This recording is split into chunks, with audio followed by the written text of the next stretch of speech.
الحمدللہ رب العالمین والصلاة والسلام علی سید المرسلین اللہم انی اسألک علما نافعا ورزقا واسعا وعملا متقبلا۔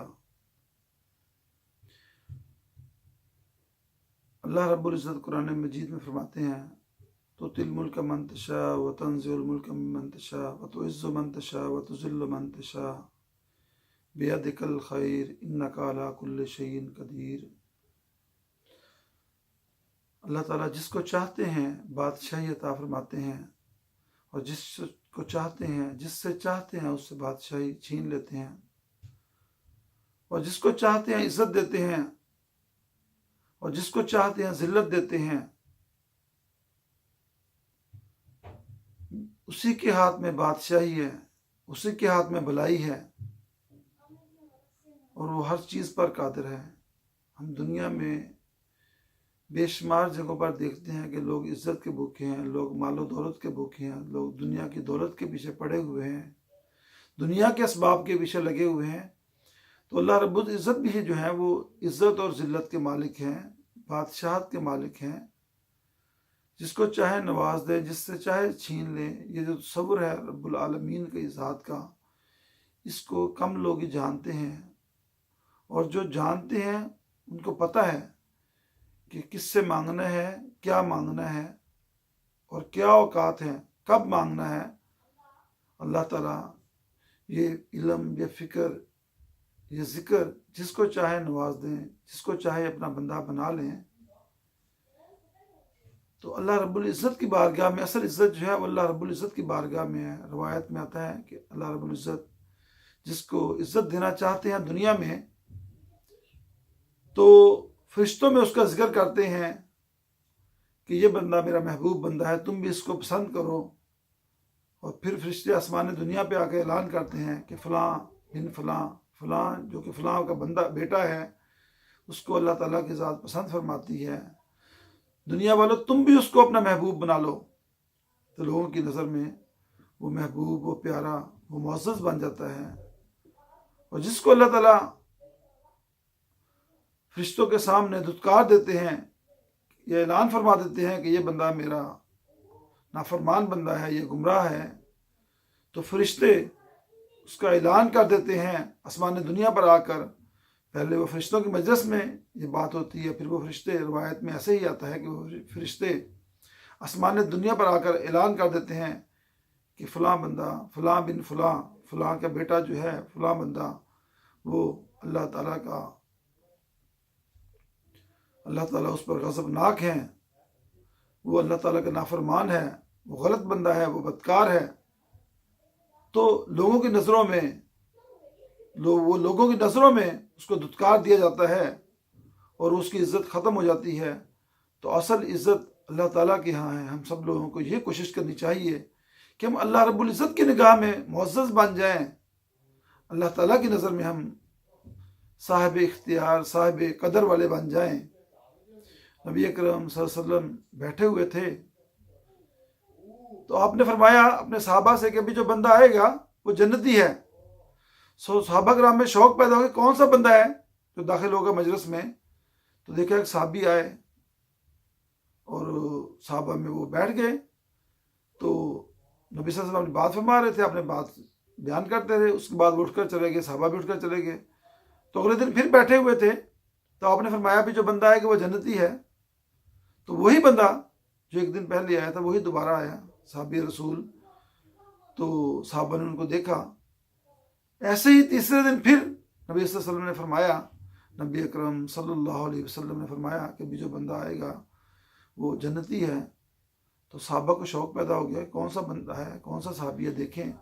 تو وہی بندہ جو پچھلے 2 دن سے آ رہا تھا وہی آئے۔ تو جب وہ مجلس برخاست ہو گئی، سب لوگ اٹھ کر چلے گئے، تو صحابہ میں شوق پیدا ہو گیا۔ تو صحابہ میں اس چیز کا شوق، ذوق، جنون ہوتا تھا کہ وہ نیکی کے کام ڈھونڈ کر کرتے تھے۔ تو ایک صحابی رسول ان کے پیچھے چل پڑے۔ وہ ان کو جب وہ اپنے گھر میں داخل ہونے لگے تو ان کو کہنے لگے کہ حضرت مجھے اپنا مہمان بنا لیں۔ تو انہوں نے 3 دن تک ویسے ہی اس ٹائم میں مہمانی ہوتی تھی، تو وہ ان کے ساتھ رہنے لگے، دیکھنے کے لیے کہ یہ کیا عمل کرتے ہیں، دیکھو کہ میں کیا عمل کرتے ہیں کہ جس کی وجہ سے نبی اکرم صلی اللہ علیہ وسلم نے ان کو جنتی قرار دیا ہے۔ تو اصل ذوق اور شوق یہ ہونا چاہیے ہم سب کا کہ کس طرح کے وہ لوگ معزز تھے۔ وہ 10 صحابہ رسول کون تھے جن کو دنیا میں ہی جنت کی بشارت دے دی گئی تھی؟ تو وہ ان کے ساتھ رہے، 3 دن تک رہے، تو انہوں نے دیکھا وہ نارمل انداز میں نماز پڑھتے تھے، نارمل اوقات میں رات کو اٹھتے تھے، صبح فجر کی نماز کے لیے چلے جاتے تھے۔ تو اس کے علاوہ انہوں نے کوئی خاص عمل نہیں دیکھا۔ تو تیسرے دن جب وہ ان کو سلام کہہ کے جانے لگے، جو صحابی ان کے پاس مہمان تھے، تو انہوں نے پوچھا کہ بھائی بتاؤ کیا بات تھی، کس لیے تم آئے تھے؟ تو انہوں نے کہا اصل بات تو یہ تھی کہ میں یہ دیکھنے آیا تھا کہ اللہ کے رسول صلی اللہ علیہ وسلم نے فرمایا تھا اپنی مجلس میں کہ جس کسی نے جنتی کو دیکھنا ہے تو وہ دیکھ لے، تو وہ آپ تھے۔ تو میں یہ دیکھنے آیا تھا کہ آپ کیا خاص عمل کرتے ہیں۔ تو مجھے تو کوئی خاص عمل نہیں نظر آیا، ہم بھی نمازیں پڑھتے ہیں، آپ بھی نماز پڑھتے ہیں، ہم بھی رات کو قیام کرتے ہیں، آپ بھی کرتے ہیں، ہم بھی فجر کی نماز باجماعت سے پڑھتے ہیں، آپ بھی پڑھتے ہیں، کوئی خاص میں نے ذکر آپ کا دیکھا نہیں جو خاص آپ ذکر کر رہے ہوں۔ تو انہوں نے کہا دیکھو میں جو فرائض میں شامل ہے وہی کام کرتا ہوں، مگر ایک عمل میں کرتا ہوں، شاید دیکھ لو ہو سکتا ہے وہی عمل ہو جس کی وجہ سے مجھے رسول اللہ صلی اللہ علیہ وسلم نے جنتی یہ کہہ دیا ہے۔ تو کہنے لگے بتائیے، ان کو شوق پیدا ہو گیا۔ تو وہ کہنے لگے جب میں رات کو سوتا ہوں تو میں اپنے قلب پہ، اپنے دل پر، اپنی نیت پہ نظر دہراتا ہوں کہ میرے دل میں کسی بھی بندے کے بارے میں کوئی غلط بات، کسی کے بارے میں کوئی بغض، کوئی حسد، کوئی کینہ تو نہیں ہے۔ تو میں اپنے دل کو صاف کر کے سوتا ہوں۔ تو ہو سکتا ہے یہی عمل ہو سکتا ہے یہی عمل اللہ کے رسول صلی اللہ علیہ وسلم کو اس قدر پسند ہو۔ تو یہ ایک عمل ہے جو میں رات کو کرتا ہوں۔ تو انہوں نے کہا جو آنے والے صاحب بھی دیکھ گیا، یہی وہ چیز ہے جس کی وجہ سے آپ اپنے دل کو صاف کر کے سوتے ہیں پوری امت سے، تمام بھائیوں سے۔ تو میرے دوستوں، میرے بھائیوں، ہم سب کو اس طرح کے کاموں میں ذوق اور شوق پیدا کرنا چاہیے کہ ہم یہ والے کام کریں، ہم اپنے دل کو صاف کر لیا کریں، صبح اٹھ کے تو صاف کر لیا کریں۔ کسی کے ساتھ اگر کوئی بد کلامی ہو گئی ہو گھر میں، باہر میں، آسانیاں پیدا کریں، ایک دوسرے کے ساتھ محبت پیدا کریں، ایک دوسرے کے ساتھ الفت کی نگاہ رکھیں، اور اپنے دل کو صاف کر لے کر رات کو جب سونے لگیں تو اہتمام کر لے کریں کہ ہمارے دل میں کسی کے بارے میں، کسی بھائی بہن، کسی عزیز اقارب، رشتہ دار، دوست احباب، کسی کے بارے میں کوئی غلط بات نہ ہو۔ یہ اچھی باتیں ہم سب کو سیکھنی چاہیے۔ وہ لوگ جو معزز تھے، جو دنیا میں معزز تھے، جو اللہ کے ہاں معزز تھے، جو اللہ کے رسول کے ہاں، جن کے اللہ تعالیٰ کے رسول صلی اللہ علیہ وسلم نے اعلان فرما دیا کہ یہ جنتی ہیں، ان کے بارے میں مطالعہ کرنا چاہیے۔ اپنے بچوں کو، اولاد کو اخلاق، اچھی صفات، سچائی، دیانتداری، انصاف، اچھی باتیں، آداب یہ سکھانی چاہیے۔ یہ سب سیکھنے کی باتیں ہیں، اللہ اور اللہ کے رسول کی باتیں، نبی اکرم صلی اللہ علیہ وسلم کی باتیں، 40 احادیث یاد کرا دینی چاہیے۔ تو یہ چیزیں کیسے آئیں گی ہماری دنیا میں؟ یہ چیزیں سیکھنے سے آئیں گی، اولاد کی تربیت کرنے سے یہ چیزیں آئیں گی۔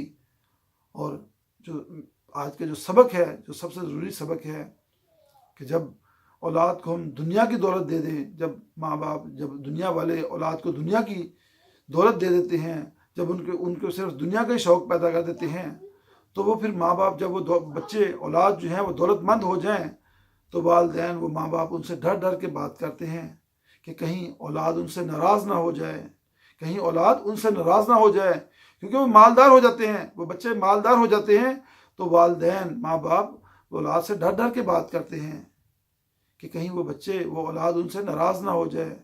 مگر اگر یہی اولاد کو ایمان کی دولت دے دی جائے، جب ان کو اللہ اور اللہ کے رسول کی باتیں دے دی جائیں، جب ان کے دلوں میں بچپن سے ہی ایمان کی دولت ڈال دی جائے، تو وہ اولاد جو ہے وہ ڈر ڈر کے بات کرتی ہے۔ جب وہ بڑی ہوتی ہے تو وہ ڈر ڈر کے بات کرتی ہے کہ کہیں ماں باپ ان سے ناراض نہ ہو جائیں، کہیں ماں باپ ان سے ناراض نہ ہو جائیں۔ یہ فرق پیدا ہوتا ہے ایمان پیدا کرنے سے، یہ فرق پیدا ہوتا ہے اخلاق پیدا کرنے سے، یہ فرق پیدا ہوگا بچوں کو انسانیت سکھانے سے۔